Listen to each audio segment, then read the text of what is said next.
मोहक घरकुल मनी रंगले, धाव किती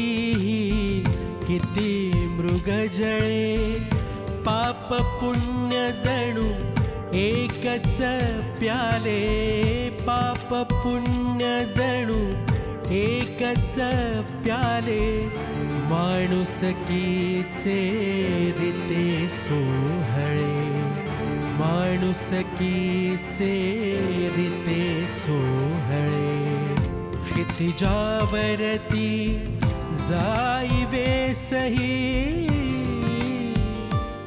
मर्मबंधातली ठेवही, मर्मबंधातली ठेवही, मर्मबंधातली ठेवही, मर्मबंधातली ठेवही, मर्मबंधातली ठेवही. बायको तोपर्यंतच चांगली असते जोपर्यंत ती नवऱ्याच्या मागे मागे फिरते. लहानपणापासून काय शिकवतात आपल्याला? नारी म्हणजे अबला, सहनशीलता हा खरा दागिना तिचा.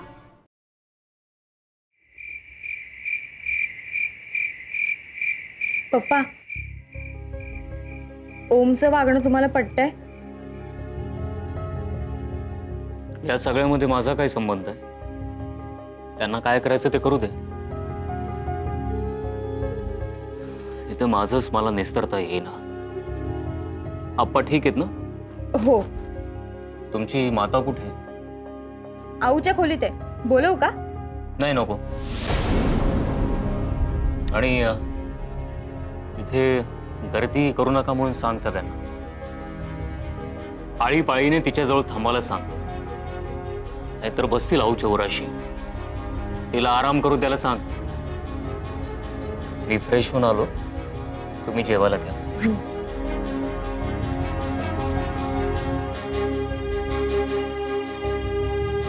स्वप्निता, ऐक ना, एक छोटासा प्रॉब्लेम झालाय ग. काय? मी चुकून आऊला सांगितलं की ओम वृंदाकडे राहायला जातोय म्हणून. सचिन, तुला एवढं सांगूनी मी खरंच मुद्दाम नाही सांगितलं ग, चुकून बाहेर पडलं. स्वप्निता,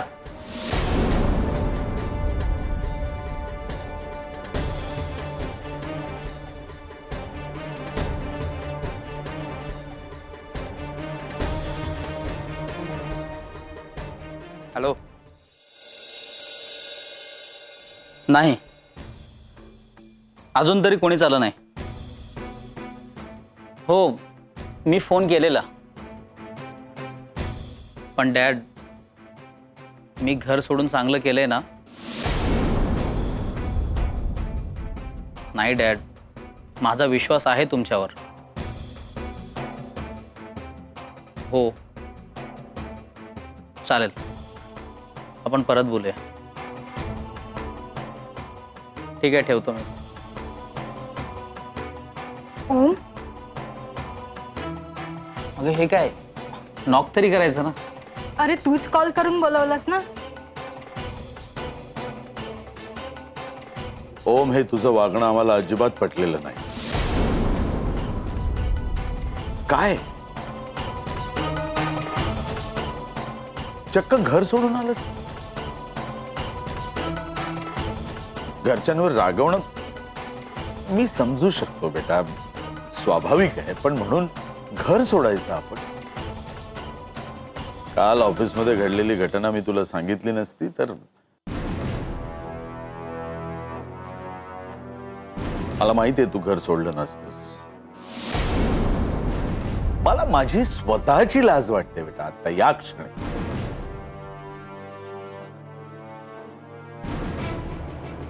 काय तोंड दाखवू मी मधुकरजींना, माझ्या गुरुजींना, आप्पांना? काय म्हणतील ते? ठीक आहे, माझं सोड, जाऊ दे. मी त्रयस्थ माणूस आहे. पण या माझ्या लेकीचं काय? वृंदा त्या घरची सून होणार आहे, काय म्हणतील लोक? सून घरात येण्यापूर्वीच घर फोडलं असा ठपका बसेल तिच्यावर. याचा विचार केलायस तू कधी? का असं वेड्यासारखं वागलास? मला सांग, श्रीचं गुणगान केल्यानंतर, त्याच्याविषयी चांगलं बोलल्यानंतर तुला राग येतो ना? खूप राग येतो ना? आणि हे तू असं वेड्यासारखं वागल्यानंतर तुझ्यात आणि श्रीमध्ये नेमकी तुलना होते. अरे नेमकी तुलना होते आणि त्यावेळेला जिंकतो श्री. एक मिनिट अंकल. सॉरी, मला राहवत नाही म्हणून बोलतोय. हे बघा, अजूनही वेळ गेलेली नाहीये. तुम्हाला जर श्री इतकाच योग्य वाटत असेल ना, तर तुम्ही वृंदाचं लग्न द्या त्याच्याशी लावून. ओम, काय बोलतोयस कळतंय का तुला? जरा माझाही विचार करून बोलत जा ना. मला तू आवडतोस, श्री नाही. कळलं ना?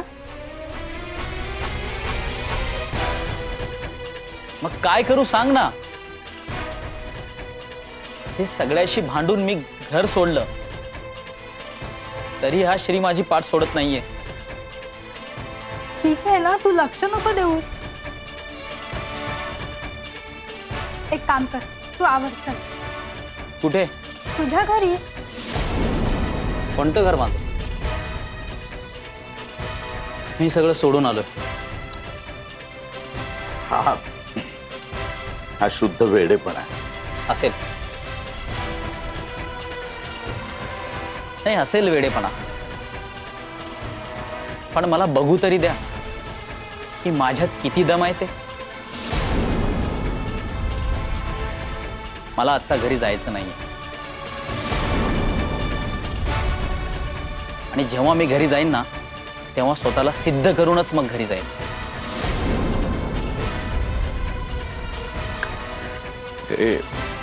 हे बघ ओम, अंकल प्लीज, मला फोर्स करू नका. ठीक आहे, त्याची नाहीये ना इच्छा, राहू दे. अगं पण वृंदा तो हे असं हॉटेलमध्ये राहणं बरं वाटतं का? लोक काय म्हणतील? मधुकरजी, आप्पासाहेब, गुरुजी, केवढं नाव आहे लोकांमध्ये. त्यांचं नाव खराब होईल. प्रतिष्ठित लोक आहेत ते. असं केलं तर पप्पा, काय बेटा? ओम आपल्या घरीच राहायला आला तर? काय? तुमच्या घरी? पण अंकल मला नाही पटत आहे. का नाही पटत? हिचं घर, तुझं काही नाहीये तिथे. अरे माझी एकुलती एक मुलगी आहे वृंदा, तिच्याशी लग्न होणार आहे ना तुझं? हो पण तुझी बॅग कुठे? अरे जा ना, आण पटकन. चल. अरे आण ना.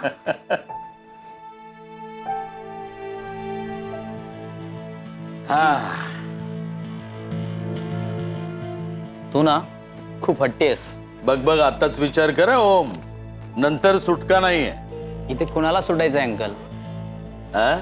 अडकायचंय आणि अडकवायचंय. हा. वेडा रे वेडा, त्याग करायला निघाले. बाळा, तुला त्याग करायचाय तो तुझ्या आई वडिलांचा, तुझ्या मायेच्या सावलीचा, तुझ्या आप्पांचा. आणि आप्पांना त्याग करायचाय त्यांच्या गुरमीचा. चला चला, मस्तपैकी त्याच्या आवडीचं काहीतरी कर आता. ये. हा.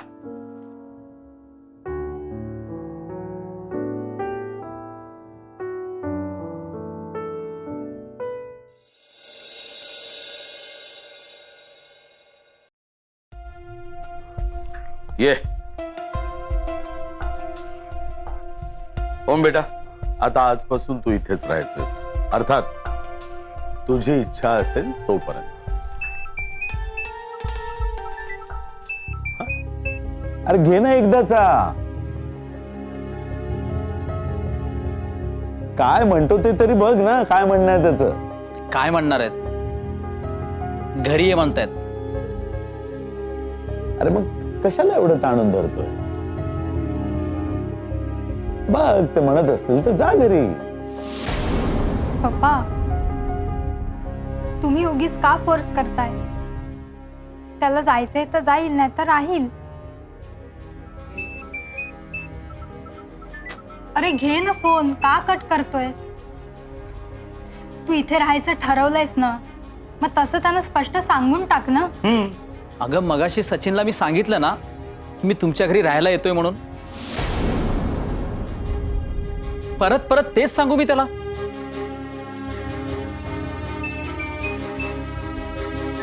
अरे घे फोन. त्यावेळेस दुसरं काहीतरी काम असेल, तू बघ तर. हा सचिन. सचिन नाही, मी बोलतोय. डॅड,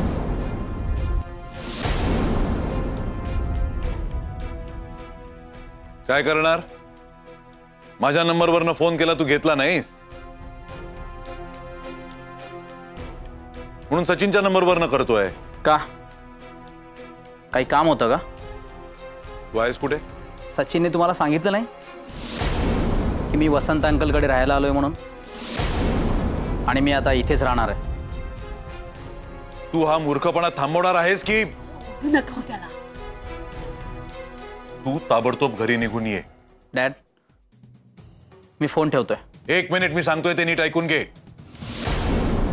आऊचं बीपी कालपासून वाढलेलं आहे. आज तापही आहे तिला. तेव्हा तू परत येणार आहेस की नाही? आऊची तब्येत बिघडली हे ऐकून वाईट वाटलं, पण तुम्ही मला फोन करण्यापेक्षा डॉक्टर जोशींना फोन केलात तर बरं होईल. तू जरा नीट बोलशील का माझ्याशी? मी तुमच्याशी काय वाईट बोललोय मग? हे जे काही प्रश्न आहेत ना, हे तू स्वतःच्या मनाला विचार, कळलं ना? निर्लज्जासारखं मला विचारू नकोस. मी तुला शेवटचं सांगतोय, तू जर बऱ्या बोलांनी घरी परत आलास तर मी फोन ठेवतो डॅड.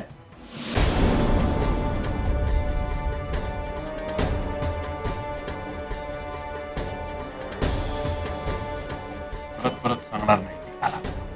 आज एक संधी दिली, जर आपण घरी आला तर ठीक आहे, नाहीतर या घराचे दरवाजे त्याच्यासाठी बंद. अहो पण कर्मबंधातली ठेवही.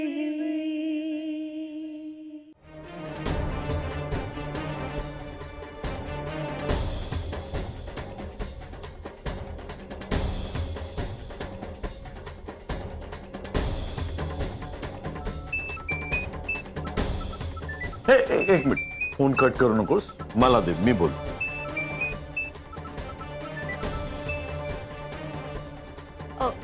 हॅलो, कोण बोलतंय? वहिनी, मी वसंत देशमुख बोलतोय. भाऊजी, ओमला समजवा हो. काय आहे, इथे ना आऊंची तब्येत बरी नाहीये आणि यांनी असा डोक्यात राग घालून घेतलाय. आता अशाने कसं चालणार? आऊंची तब्येत जास्त बिघडली आहे का? फार म्हणजे माहिती नाही हो. डॉक्टर म्हणाले होते काळजीचं काही कारण नाही म्हणून. पण आता बघा ना, आज ताप आलाय, खोकतायत पण, आणि बीपी नॉर्मल होतच नाहीये. नाही, कसं आहे ना वहिनी की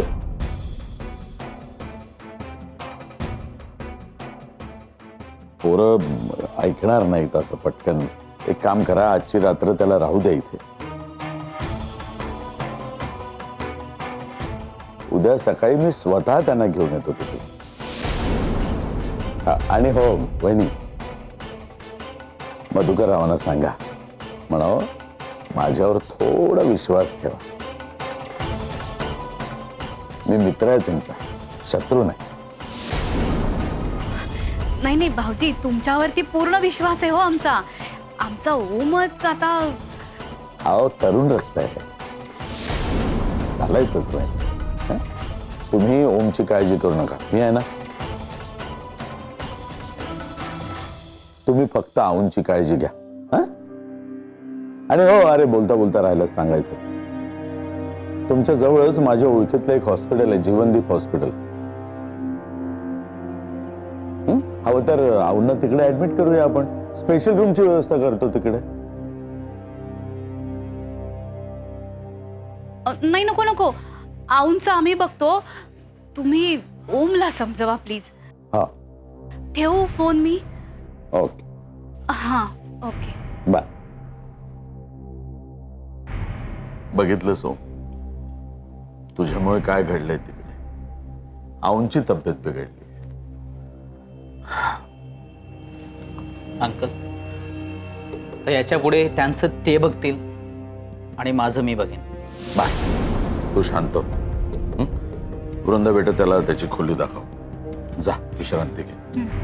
चल आलेच.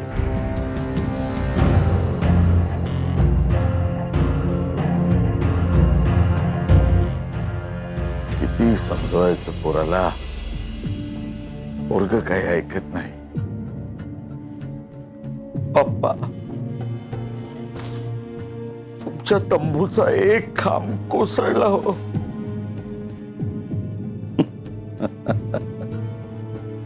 आता बाकीचे नीट सांभाळा.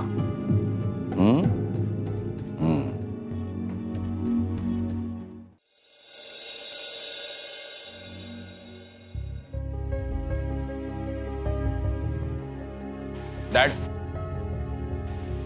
मी वसंत अंकलकडे जातोय. गेल्या वेळेस तुम्हाला सांगितलं नव्हतं म्हणून यावेळेस खास सांगायला आलो. ठीक आहे.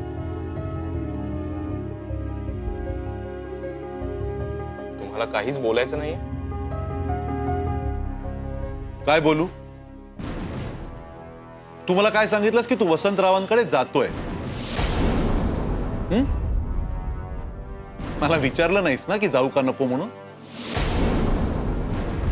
याचा अर्थ काय होतो श्री? तुझा निर्णय घेऊन झालाय आणि निर्णय घेऊन झाल्यानंतर मग त्याच्यावरती ऍडवाइस घेणं, चर्चा करणं म्हणजे मूर्खपणा नाही का? डॅड सॉरी, पण घरात जे काही चाललंय त्यानुसार मला असं वाटतंय की ओमनी परत यायला हवं. नको जाऊस तू. उद्या सकाळी वसंत भाऊजी ओमला घरी घेऊन येणार. वसंत अंकल? नाही, वसंतराव त्याला घेऊन येतील, नक्की येईल ओम परत. पण तेव्हा आपला मुलगा परत येणार नाही तर ती वसंतरावांची मेहरबानी असेल आणि मी कुणाच्याही मेहरबानीवर जगत नाही. हा, मदत घेतो ना, मदत घेतो, पण त्याची दाम दुपटीने परतफेड करतो मी. वसंतरावांच्या या मेहरबानीची कशी परतफेड करू मी? तेव्हा हे जमणार नाही. ओमला जर परत यायचं असेल तर ते त्याच्या इच्छेने, नाहीतर नाही. डॅड, हे बघा, तुम्ही आता रागात आहात. माझा तोल मी कधीही ढळू देत नाही. ओमशी भांडताना तुमचा तोल गेला नव्हता? त्याला दम देण्यासाठी मी तसं बोललो. त्याला बापाचे शब्द जर ऐकूनच घ्यायचे नसतील ना तर ठीक आहे ना. काय ठीक आहे? बस सुषमा, मला यावर चर्चा नकोय. झाली तेवढी शोभा खूप झाली. आता मी यावर काहीही ऐकून घेणार नाही. या सगळ्याला मी कारणीभूत आहे. नको त्या विषयावर विचार करत बसू नका. जी म्हणत होते की त्यांची जीवनदीप हॉस्पिटलमध्ये चांगली ओळख आहे, स्पेशल रूम बुक करून देतो म्हणाले. प्रभाकर पण ना, त्याला काय पैसा वर आलाय? प्रभाकर भाऊजी नाही हो, ते कुठले खर्च करताय? मग वसंत भाऊजी म्हणत होते. मर्मबंधात ठेवही. तुला काही कळतं का ग सुषमा? आता काय सांगितलं मी तुम्हा सगळ्यांना? मला कोणाचीही मेहरबानी नकोय आपल्यावर, पण तरी त्याचीच मेहरबानी घ्यायची आहे तुला. तू तू जा ना बाई, जरा आऊकडे बघ ना, जा. सतत रागवत राहतो मी फक्त.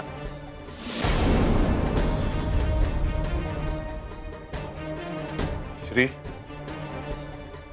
तू काय सांगत होत? नाही, तुम्ही काहीतरी विचारत होतात मला. श्री, वृंदा तुला आवडते ना? डॅड, अहो आपलं यावर बोलणं झालंय ना. ओम आणि वृंदाचं एकमेकांवर प्रेम आहे. त्याचं तिच्यावर प्रेम आहे म्हणून तुझं प्रेम तर कमी होत नाही ना. डॅड, अहो काय बोलताय तुम्ही हे? आम्ही तिच्या घरी बोलणी करायला गेलो होतो त्यावेळेला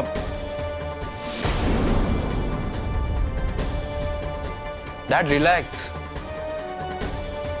श्री बेटा, मला तुझ्या मनाची अवस्था कळू शकते.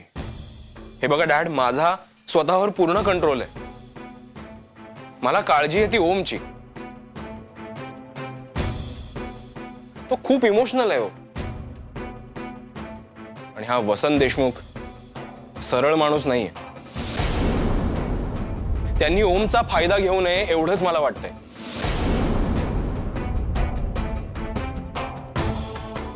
डॅड, मी एक विचारू? विचार. आता ते आपलं टेंडर, ते कसं वर्कआउट होणार? बघू. उद्या वसंतरावांना भेटणार आहे. करोडोचं कॉन्ट्रॅक्ट आहे. ते आजचं कसं जाऊ दे, कॉन्ट्रॅक्ट आपल्यालाच मिळणार.